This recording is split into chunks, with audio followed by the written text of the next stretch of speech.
ہمارے چینل سے جڑنے کے لیے YouTube پر لمرا ایجنسی سبسکرائب کریں۔ میں گزارش کر رہا ہوں حضرت مولانا ڈاکٹر سید نور عالم صاحب قبلہ مصباحی سے کہ وہ تشریف لائیں اور حضرت مولانا مفتی عبد الرحمن مصباحی پٹیل گجرات سے جن کا تعلق ہے ان کے تحریر کردہ مقالے کا خلاصہ پیش کریں۔ رحمۃ اللہ وبرکاتہ۔ بسم اللہ الرحمن الرحیم وبہ نستعین والصلاة والسلام علی سید الانبیاء والمرسلین وبعد۔ یہ میرا اپنا مقالہ نہیں ہے، گجرات کی سرزمین سے تعلق رکھنے والے حضرت مولانا پٹیل عبد الرحمن مصباحی صاحب کا مقالہ ہے، جس کا عنوان ہے علم کلام کی تاریخ میں ماتریدی نقطۂ نظر کی کامیابی۔ 11 صفحات پر یہ مقالہ مشتمل ہے۔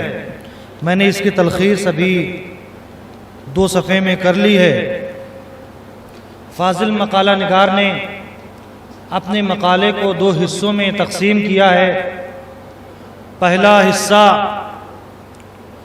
وہ علماء اور مصنفین جن کی تصانیف کو سند کا درجہ دیا جاتا ہے، جس میں کچھ معاصر بھی ہیں امام ماتریدی کے، کچھ ان کے بعد کے ہیں، اور کچھ ماضی قریب کے مصنفین ہیں، مگر انہوں نے حضرت امام ابو منصور ماتریدی رحمۃ اللہ تعالی علیہ کا یا تو تذکرہ ہی نہیں کیا یا تو بہت ناقص تذکرہ کیا۔ یہ پہلا حصہ۔ مقالے کا دوسرا حصہ یہ ہے کہ وہ کون سے اسباب اور وجوہات ہیں جن کی بنا پر امام ابو منصور ماتریدی رحمۃ اللہ تعالی علیہ کو جو شہرت ملنی چاہیے تھی وہ شہرت نہیں ملی۔ مقالہ نگار نے 18 علماء بلکہ 16 علماء اور ان کی تصانیف کا ذکر کر کے یہ بتایا ہے کہ ان حضرات کو امام ابو منصور ماتریدی کا جامع تذکرہ پیش کرنا چاہیے اور ان کے کارناموں پر روشنی ڈالنی چاہیے، مگر ان حضرات کی کتابوں میں امام ابو منصور ماتریدی کے کارنامے نہیں ملتے۔ سب سے پہلا نام محمد بن اسحاق کی ہے، جن کی وفات 438 ہجری میں ہوئی۔ ان کی کتاب الفہرست ہے۔ انہوں نے اسلام کے مختلف گروہوں اور فرقوں کا تعارف کروایا ہے، مگر امام ابو منصور ماتریدی کا تعارف ندارد ہے۔ دوسرا نام عبد القاہر بغدادی کی ہے، ان کی وفات 429 ہجری میں ہوئی۔ ان کی کتاب کا نام الفرق بین الفرق، اس میں بھی امام کا تذکرہ ندارد۔ تیسرا نام محمد بن عبد الکریم شہرستانی کا ہے، 548 تاریخ وفات ہے۔ ان کی کتاب الملل والنحل۔ انہوں نے اپنی کتاب میں معتزلہ اور اشاعرہ کا تو ذکر کیا ہے، مگر ماتریدی حضرات کا ذکر نہیں کیا۔ چوتھا نام ابن اسیر جزری کا ہے۔ ان کی کتاب تاریخ ابن اسیر بڑی مشہور ہے، 630 میں ان کی وفات ہوئی۔ انہوں نے کعبی معتزلی کا تو ذکر بہت شرح و بسط کے ساتھ کیا، مگر جس کعبی کا رد امام ابو منصور ماتریدی رحمۃ اللہ تعالی علیہ نے خوب دل کھول کر کیا، ان امام ابو منصور ماتریدی کا ذکر اس کتاب میں نہیں ملتا۔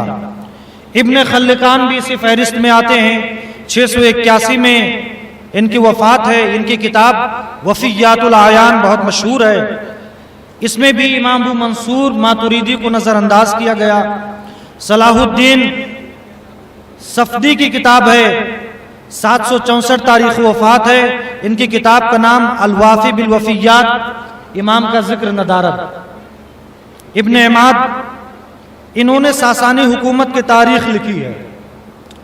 اب ساسانی حکومت کا جو کیپٹل تھا، راجدھانی تھی، وہ سمرقند اور سمرقند ہی سے امام ابو منصور ماتوریدی کا تعلق تھا، مگر تعجب ہے کہ سمرقند کے آیان اور حکمرانوں اور وہاں کے علماء کا تذکرہ ان کی تاریخ میں ہے، مگر امام ابو منصور ماتوریدی کا تذکرہ غائب ہے۔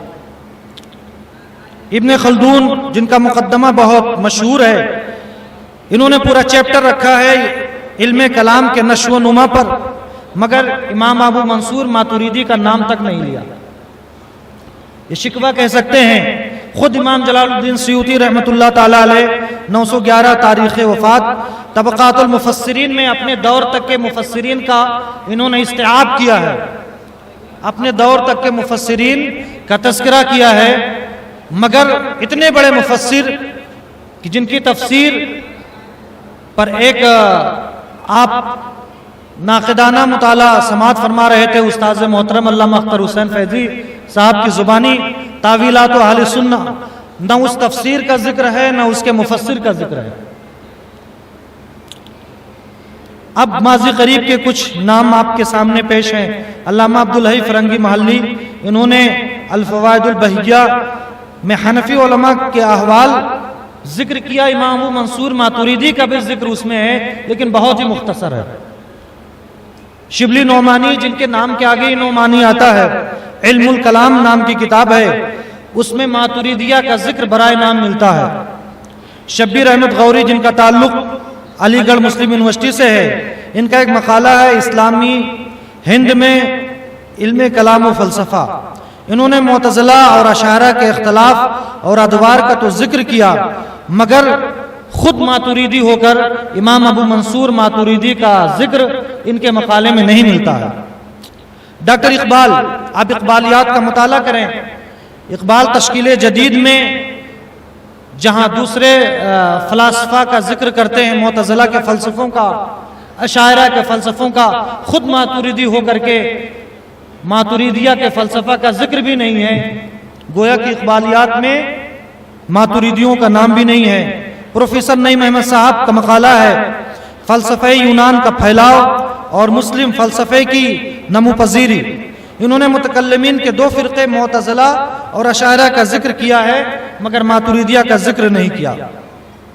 وزیر حسین عابدی نے زمان و مکان پر ایک کتاب لکھی ہے اور زمان و مکان کے حوالے سے بحث کی ہے، مگر ماتوریدیہ کا ذکر ندارت۔ ڈاکٹر عامر نجار صاحب نے علم الکلام عرض و نقد ایک کتاب تصنیف کی ہے۔ انہوں نے 3 تقسیم کی ہے متکلمین کی، معتزلہ، اشاعرہ اور اہل سنت۔ اولاً تو یہ تقسیم ہی غلط ہے، اس لیے کہ اہل سنت میں اشاعرہ بھی آتے اور ماتوریدیہ بھی آتے، مگر اہل سنت میں ماتوریدی علماء کا کم نام لے کر کے انہوں نے ابن قیم اور ابن تیمیہ کے حوالے زیادہ پیش کیے ہیں۔ تو پہلے حصے کا یہ سرسری تجزیہ تھا، تلخیص تھی جو میں آپ کے سامنے پیش کر رہا تھا۔ انہوں نے ایک تنبیہ کر کے ایک اچھی بات لکھی کہ ایسا مت سمجھیں کہ امام ابو منصور ماتوریدی کی زندگی پر کتابیں نہیں۔ ایک انگریزی رائٹر ہیں جبریل فواد حداد، ان کی کتاب ہے دا ماتوریدی اسکول، بہت اچھی کتاب ہے، اور عربی میں ایک کتاب ہے جو ترکی سے چھپی ہے، ابو منصور الماتوریدی حیاتہ و آراؤہ العقیدیہ۔ اب مقالے کے دوسرے حصے پہ آتے ہیں کہ وہ کیا وجوہات اور اسباب تھے کہ جن کے بنا پر ماتوریدی اسکول آف تھاٹ کو وہ شہرت نہیں مل سکی جو ان کا منصب تھا۔ پہلی وجہ مفاہمتی انداز، چونکہ ماتوریدیہ کی جو چیزیں ہیں، جہاں معتزلہ اور اشاعرہ کا باہمی اختلاف ہوا ہے، تو قرآن و سنت اور عقلی دلائل کی روشنی میں جن کا مذہب زیادہ قوی تھا، ماتوریدیہ حضرات نے ان کو ترجیح دی ہے۔ تو بعض لوگوں نے یہ سمجھ لیا کہ ماتوریدی کوئی الگ سے اسکول آف تھاٹ نہیں ہے، بلکہ یہ دونوں کے بیچ کا ایک حصہ ہے۔ مثال کے طور پر جیسے دیوبندی حضرات کو لے لیں کہ فقہ میں یہ احناف کے مقلد ہیں، اور عقیدہ میں یہ سلفیوں سے تعلق ہے، نہ یہ سلفی ہیں، نہ حنفی، نہ بریلوی سنی ہیں۔ علاقائیت کا دخل، علاقائیت بھی بہت گل کھلاتی ہے۔ حضرت